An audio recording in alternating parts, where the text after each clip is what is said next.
سڵاو ئەم کاتتان باش بینەرانی خۆشەویستی تەلەڤیزیۆنی کۆمەڵا لە خزمەتتاندان بۆ پێشکەشکردنی هەواڵەکانی سەر لە بەیانی ڕۆژی دووشەممە سەرەتا سەردێری چەند هەواڵ. نوێکردنەوەی پەیمان لەگەڵ ئاواتی گیان بەختکردوانی شۆڕشی ژینە لە شاری سنە، دەست بەسەرکردنی وریا نظامی لە شاری سنە، گواستنەوەی عادل کاکە بۆ زیندانی مەهاباد، کۆبوونەوەی خانشینکراوانی فولاد لە چەند شاری ئێران، ناڕزایەتی خانشینکراوانی تامینی اجتماعی لە چەند شاری ئێران، ناڕزایەتی بەندکراوانی ژنی زیندانی ئێڤین دژ بە ئازاری جنسی مامورانی زیندان، گیان لە دەستان و برینداربوونی 11 کرێکار لە کرمان و ناڕزایەتی ژنانی تورکیە دژ بە کوشتنی ژنان.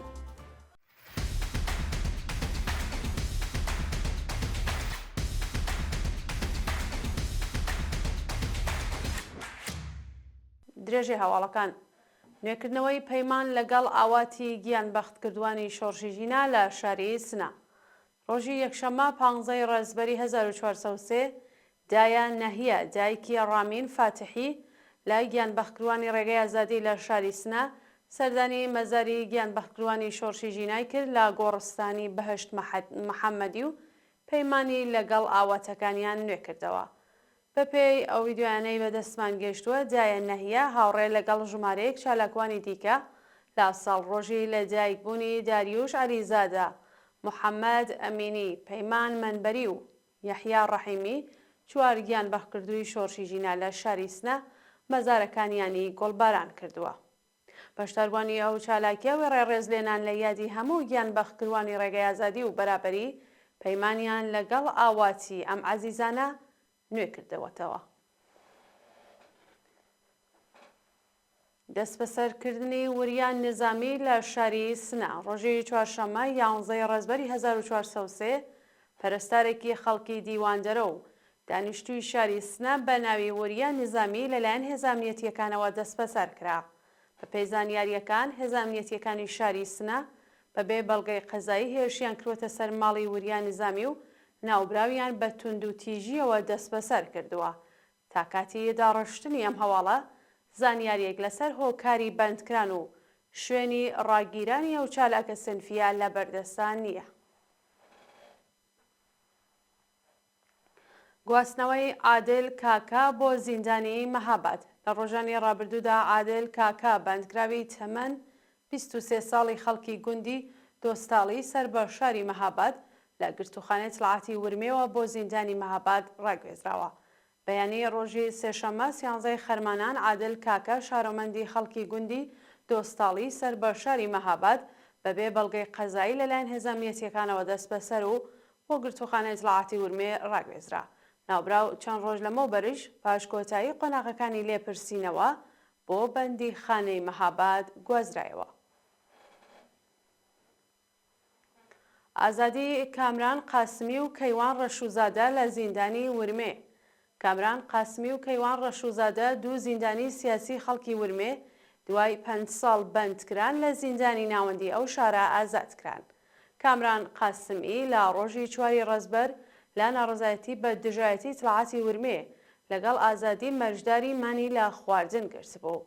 ناوبراو ڕۆژی ڕابردوو لە 11مین ڕۆژی مانگرتندا لە زیندان ئازادکرا، بەڵام بەهۆی خراپی دۆخی تەندروستی یەکسەر ڕەوانەی نەخۆشخانە کراوە.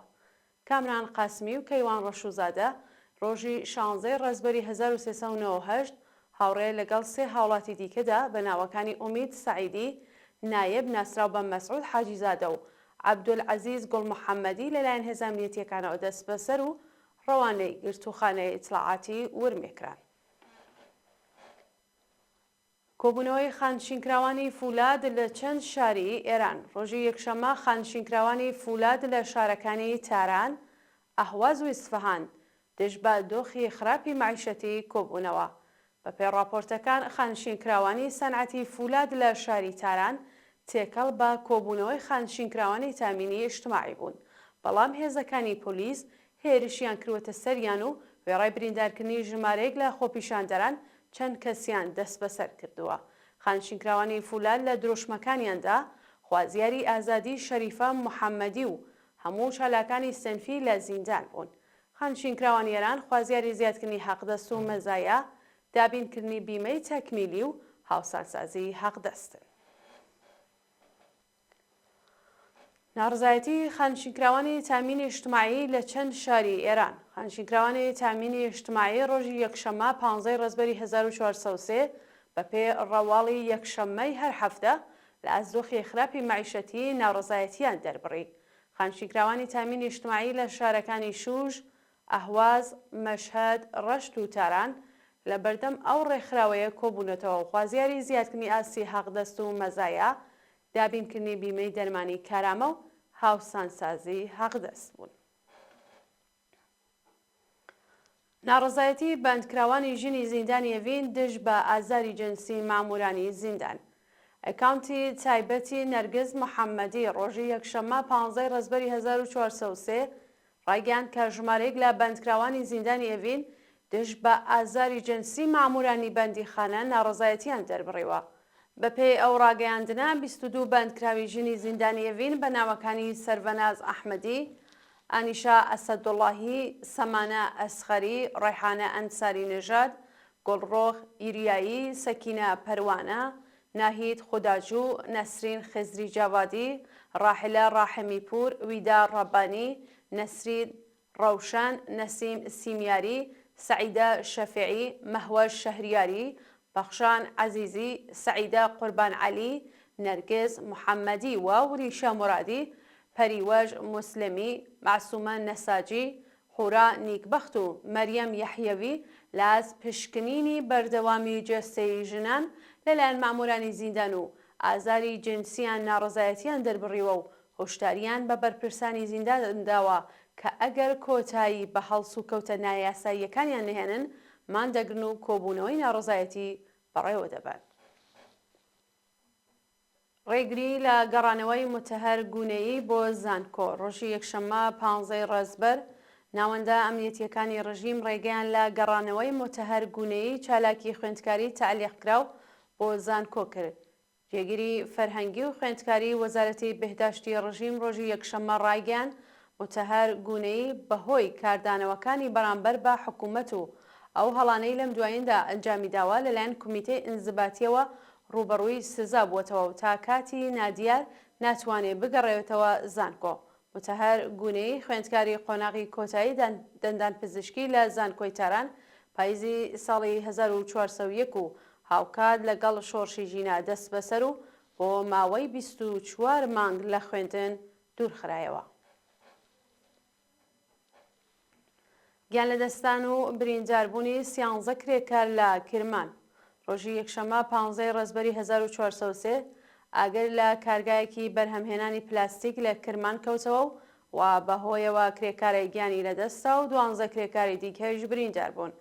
ئەوتەی بەرپرسانی ڕێکخراوی ئاگرکوژێنەوەی کرمان هۆکاری ئەو ڕووداوە هێشتا ڕوون نییە، بەڵام هێزەکانیان توانیویانە پاش چەند کاتژمێر ئاگرەکە کۆنتڕۆڵ بکەن. لەو ڕووداوەدا 12 کرێکار بە برینداری ڕزگار کراون و تەرمی کرێکارێ پاش دامرکانەوەی ئاگرەکە لەلایەن هێزەکانیانەوە دۆزراوەتەوە.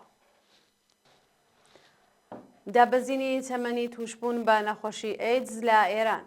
دکتۆر مینو محەڕێز ڕۆژی یەکشەممە 15 ڕێزبەر ڕایگەیاند کە ڕێژەی توشبوان بە نەخۆشی ئەیدز لە ئێران بە شێوەیەکی بەرچاو زیادی کردووە و تەمەنی توشبوون بەو نەخۆشیە بۆ 16 ساڵ دابەزیوە. ئەو دکتۆرە لە راپۆرتێکدا ڕایگەیاندووە کە ئامارە حکوومەتیەکان جێی متمانە نین و بەرپرسانی حکوومەت بە ئەنقەست ڕێژەی توشبوان کەمتر لە ئامارە تۆمارکراوەکان ڕادەگەێنن.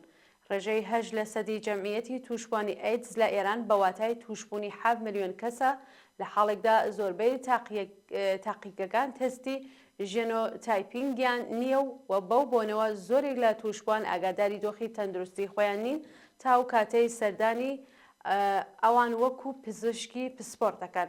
ئەو کاتە دەزانن کە تووشی نەخۆشی ئەیدز بوون.